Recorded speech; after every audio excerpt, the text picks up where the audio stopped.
14 Oktoobar maalintii mugdigeedii ee musiibada qarniga ku dhacday 2 sano kadib waa ay 2 sano jirsatay 14 Oktoobar 2017 waxay maalintii ugu murugada badnayd abid ee ummadeena soo martay waxaa mar qura isbedelay wax walba hooyooyin ayaa carruurtoodii aasay afoobay ama gebi ahaanba waayay carruur baa iyaga waalidkoodii aasay ama waayay riyadii dhalinyarada Soomaaliyeed rajadii dalka raasumaalkii shacabka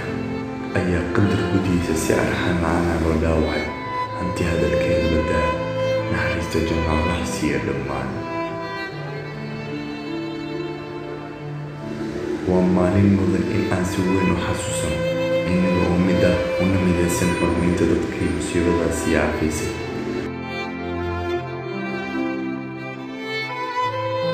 waxaana ku baaqaya dhammaan ummadda Soomaaliyeed meel waliba ay dunida ka joogaan saqiir iyo kabiir shacab iyo dowlad in si mid ah loogu jeeday dadkii ku geeriyooday